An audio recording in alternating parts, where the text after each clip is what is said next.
Hello guys. So today, gusto kong i-share sa inyo ba't ba ako nag-focus sa Facebook ads. I mean, marami namang skills online and marami din akong na-learn ng mga skills along the way. Since yun nga, I've been working as an online freelancer since 2015. But by the year 2017, nag-focus talaga ako dun sa mga e-commerce, mga dropshipping, tsaka Facebook ads. Way back 2017, I think like something like that. May isa kong client na nakuha from Upwork. So the job was to help him out doon sa kanyang business. Applied for a Facebook ad gig and doon ko na-hired niya ako. And then along the way, yung mga transaction namin, conversation namin, I thought it was okay. But meron din siyang mga work ko na hindi niya talaga nagustuhan. So, all of a sudden, na-stop yung contract niya kasi hindi niya nga nagustuhan yung work ko. And then, I think he was the third person na who hired me sa pagiging isang Facebook ads freelancer. And then, talagang na-stop niya yung contract. And he gave me siguro mga 2 out of 5 reviews doon sa Upwork. So, it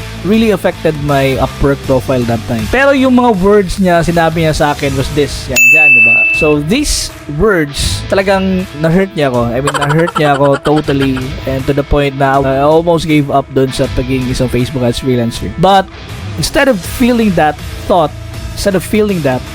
I've actually used those words na binigay niya sa akin as my motivation to making Facebook ads. Yun, talagang everyday tinitingnan ko yung message niya, sabi niya sa akin I was not that good enough. Talagang I was really hurt. And then yun, I enrolled to some courses, mostly free kasi hindi ako maka-afford. Nasa YouTube and mga gurus na sino lang yung mga pina-follow ko. And since then, I dedicated my free time learning about Facebook ads. Talagang dara ako nag-aaral balik sa college. But after a few years of doing those things, talagang I landed more jobs related to Facebook ads. Talagang yung negative na sinabi niya sa akin, ginawa ko siya na motivation that I can do it. That after 3 years, naging marami na akong clients, marami akong natulungan internationally sa mga clients, mga business nila. I wanted to message this particular client of mine before. And I want to parang tell him that, hey man, remember me? Something like that. So, I was about to message him, but it parang may na-feel ako na parang you don't have to do that. You don't have to prove to anyone else that you are capable of doing or, helping out clients na. So, yun, hindi ko siya tinuloy. And then, yung point ko dito na post is that if someone will tell you that you are not good enough, that's okay. No, that's part of the job, that's part of your journey, that's part of you will become in the future.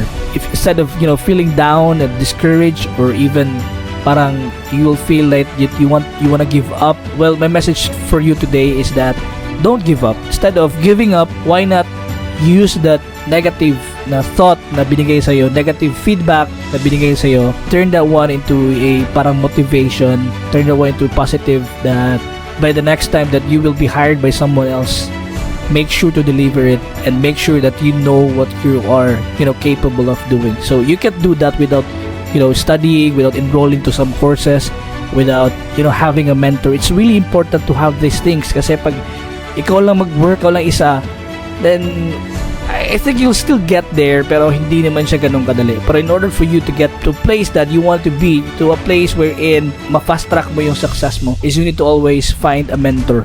You need to look for someone or a group of community or people that will help you out, that will help you get closer to your goals. So, that is for this week's message. Just don't give up. I'm planning to give you a message like 1 video per week para merong laman yung YouTube channel ko kasi wala siyang laman.